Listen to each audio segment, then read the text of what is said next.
आज हम बात करने वाले हैं यूनिवर्स की एक ऐसी डिस्कवरी के बारे में जिसने सबको हैरान कर दिया है। सोचिए, एक नहीं, दो नहीं, बल्कि तीन तीन सुपर मैसिव ब्लैक होल्स एक ही वक्त पर एक ही सिस्टम में एक्टिव। चलिए इस अनोखी कॉस्मिक कहानी को थोड़ा डिटेल में जानते हैं। देखिए, ये कोई आम ऑब्जर्वेशन बिल्कुल नहीं है। हम एक ऐसी घटना की बात कर रहे हैं जो इतनी ज्यादा रेयर है कि इससे पहले इसकी कभी पुष्टि ही नहीं हुई। ये एक ऐसी खोज है जो साइंटिस्ट्स को ये सोचने पर मजबूर कर रही है कि आखिर गैलेक्सीज बनती कैसे हैं और बड़ी कैसे होती हैं। जी हाँ, बिल्कुल सही सुना। एक ही सिस्टम के अंदर 3 एक्टिव सुपरमैसिव ब्लैक होल्स, और वो भी सबके सब एक साथ रेडियो वेव्स में चमक रहे हैं। ऐसा पहली बार कंफर्म हुआ है और इसने एस्ट्रोनॉमी की आम थ्योरीज को सच में हिलाकर रख दिया है। तो चलिए अब इसमें थोड़ा और गहराई से उतरते हैं। आखिर ये कॉस्मिक ट्रियो है क्या और इतने बड़े ब्रह्मांड में ये छिपा हुआ कहाँ था? साइंटिस्ट ने इस अजीब सिस्टम को एक नाम दिया है J1218/1219+1035। असल में ये 3 गैलेक्सीज का एक झुंड है जो ग्रेविटी की वजह से एक दूसरे से टकराने और आपस में मिल जाने की प्रोसेस में है। और ये हमसे दूर कितना है? लगभग 1.2 अरब लाइट ईयर्स। जरा इस विशालता को इमेजिन करने की कोशिश कीजिए। ये हमें याद दिलाता है कि हमारा यूनिवर्स कितना कितना बड़ा है। तो इस सिस्टम के मेन हिस्से क्या-क्या हैं? हमारे पास 3 गैलेक्सीज हैं जो आपस में मर्ज हो रही हैं। इनमें से हर गैलेक्सी के बिल्कुल सेंटर में एक सुपर मैसिव ब्लैक होल है। और सबसे बड़ी बात, तीनों ब्लैक होल्स एक्टिव हैं, यानी वो गैस और डस्ट को निगल रहे हैं जिससे ब्राइट रेडियो सिग्नल्स निकल रहे हैं। लेकिन सवाल ये है कि इस डिस्कवरी को इतना एक्स्ट्रा ऑर्डिनरी क्यों माना जा रहा है? आखिर क्यों पूरी एस्ट्रोनॉमिकल कम्युनिटी इसको लेकर इतनी एक्साइटेड है? आइए पता करते हैं कि इस ट्रियो को क्या चीज इतना यूनिक बनाती है। इसको आसान भाषा में समझते हैं। ऐसे सिस्टम्स जहां 2 एक्टिव ब्लैक होल्स हों, वो भी बहुत रेयर माने जाते हैं, लेकिन उन्हें पहले देखा गया है।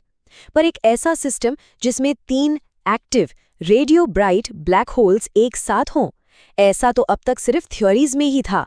ये पहली बार है जब हम ऐसा कुछ हकीकत में देख रहे हैं। तो जब हम एक्टिव ब्लैक होल बोलते हैं तो इसका मतलब क्या है?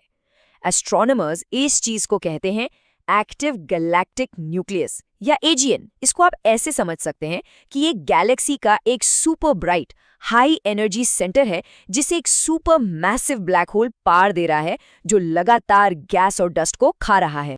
तो इस सब का निचोड़ ये है, J1218/1219+1035 एस्ट्रोनॉमी के इतिहास में अब तक का पहला confirmed triple radio AGN system है।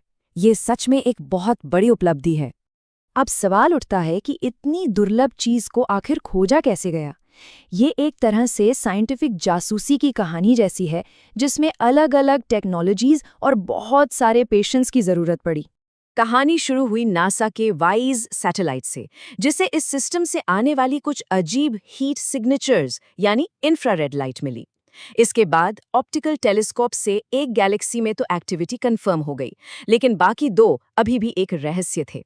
असली ब्रेक थ्रू तब मिला जब रेडियो टेलीस्कोप्स ने अपना काम किया और आखिरी सबूत दिया। वेरी लार्ज अरे यानी VLA और वेरी लॉन्ग बेसलाइन अरे यानी VLBA, ये रेडियो टेलीस्कोप्स ही इस खोज के असली हीरो थे। इन्हीं की मदद से तीनों गैलेक्सीज के अंदर छिपे कॉम्पैक्ट रेडियो सोर्सेज का पता चल पाया था। ये एक सॉलिड सबूत था कि तीनों सेंट्रल ब्लैक होल्स एक्टिव हैं और पावरफुल रेडियो वेव्स भेज रहे हैं। ठीक है, तो एक ट्रिपल एजीएन सिस्टम मिल गया, लेकिन इससे क्या?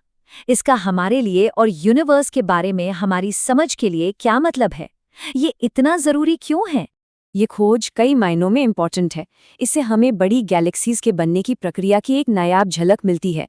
ये साइंटिस्ट को ये समझने में मदद करती है कि गैलेक्सीज और उनके ब्लैक होल्स एक साथ कैसे ग्रो करते हैं, और तो और ये फ्यूचर में ग्रेविटेशनल वेव्स की स्टडी के लिए भी नए रास्ते खोल सकती है।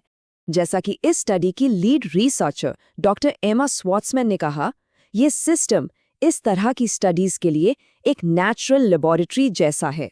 मतलब ये ब्रह्मांड के सबसे बड़े राजों को सुलझाने का एक अनोखा मौका है। और कहानी यहीं खत्म नहीं होती। रिसर्च अभी भी जारी है। आने वाले समय में नियर इंफ्रारेड और एक्सरे ऑब्जर्वेशन से इस दिलचस्प ट्रियो के बारे में और भी गहरे राज सामने आएंगे। आखिर में ये खोज सिर्फ एक कॉस्मिक अजूबे से कहीं ज्यादा है। ये एक स्नैपशॉट है, एक तस्वीर है इस बात की कि यूनिवर्स में गैलेक्सीज कैसे बढ़ती हैं, टकराती हैं और इवॉल्व होती हैं।